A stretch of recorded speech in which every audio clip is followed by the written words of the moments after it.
एक बार भगवान बुद्ध अपने शिष्यों के साथ बैठकर उन्हें कुछ समझा रहे थे। इतने में ही वहां अजातशत्रु पहुंचते हैं और बुद्ध से कहते हैं, हे बुद्ध, जब से मैं तुम्हारा अनुयायी बना हूं तब से सभी लोग मेरे सीधेपन का बहुत फायदा उठाते हैं। आपका अनुयायी बनने से पहले लोग मुझसे बहुत डरते थे, क्योंकि तब मैं बहुत क्रूर था और किसी को भी मृत्युदंड देने में क्षण भर का भी समय नहीं लगाता था। आपका अनुयायी बनने के बाद अब मेरा मन इन कामों को करने को तैयार नहीं होता है और मैं सभी लोगों को प्रेम देना चाहता हूँ, परंतु कुछ लोग इस बात का गलत फायदा उठा रहे हैं और इससे मेरी प्रजा को बहुत खतरा है। मेरे शासन में बहुत दिक्कतें आ रही हैं। अब आप ही बताएं कि मैं क्या करूं। तब बुद्ध उसे एक कहानी सुनाते हैं। एक बार एक भिक्षु एक गांव से गुजर रहा था। उस गांव में एक बहुत बड़ा पीपल का वृक्ष था। चलते चलते भिक्षु बहुत थक गया था। उसने सोचा कि उस वृक्ष के नीचे थोड़ा आराम कर लिया जाए। वह वहां पहुंचा ही था कि कुछ लोग उसे रोक देते हैं और भिक्षु से कहते हैं कि वहां एक बहुत जहरीला सांप रहता है। उसने बहुत से लोगों को डस लिया है। वह इतना खतरनाक है कि जो भी उसके सामने आता है वो उसे जिंदा नहीं छोड़ता। भिक्षु मुस्कुराता है और कहता है, एक दिन तो सभी को मरना है। अगर मुझे आज ही मरना होगा तो इसमें कौन सी बड़ी बात है। आप मेरी जरा भी चिंता ना करें और मुझे आज्ञा दें। भिक्षु वहां से चल देता है और पेड़ के नीचे अपना आसन बिछाकर बैठ जाता है। थोड़ी ही देर बाद उसके सामने सांप आता है और उससे कहता है, क्या तुम्हें मुझसे डर नहीं लगता?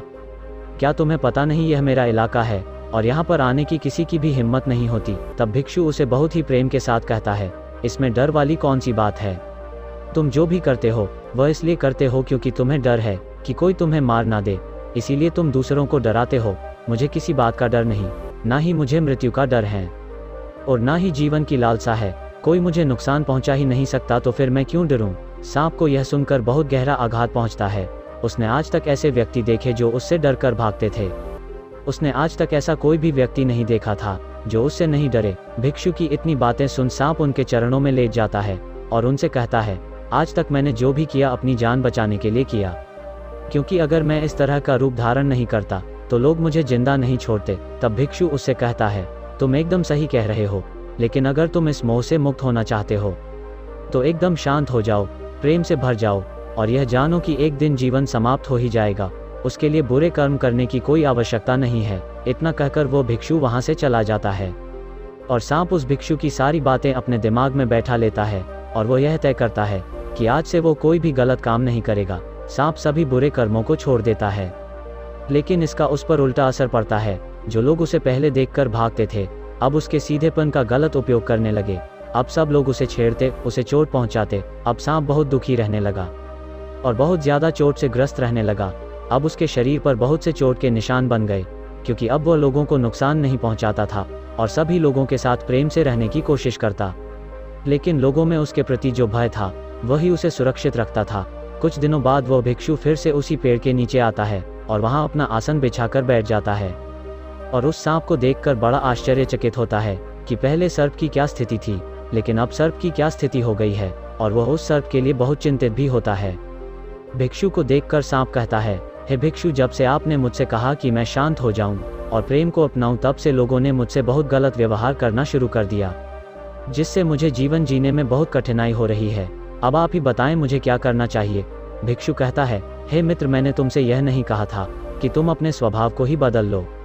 तुम सर्प हो और क्रूरता ही तुम्हारा स्वभाव है। अगर तुम क्रूरता नहीं रखोगे तो लोग तुम्हें खत्म कर देंगे, लेकिन इसका मतलब यह नहीं है कि तुम्हारे भीतर जो उद्देश्य है उसे गलत रखो। तुम्हें भीतर से अपने आप को सही रखना है और बाहर से खुद को वह दिखाना है जो जरूरी है, क्योंकि सर्प एक जहरीला जीव है और लोगों में उसके लिए भय होना आवश्यक है।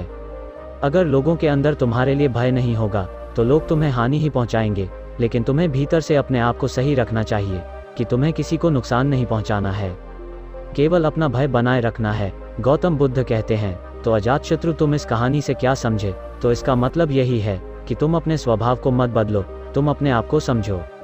तुम अपने आप को प्रेम पूर्ण पाओगे तो अपने उद्देश्य को अच्छा पाओगे, फिर तुम्हें उससे खुशी मिलेगी और जब तुम्हें खुशी मिलेगी तो तुम लोगों को खुशी दे सकोगे।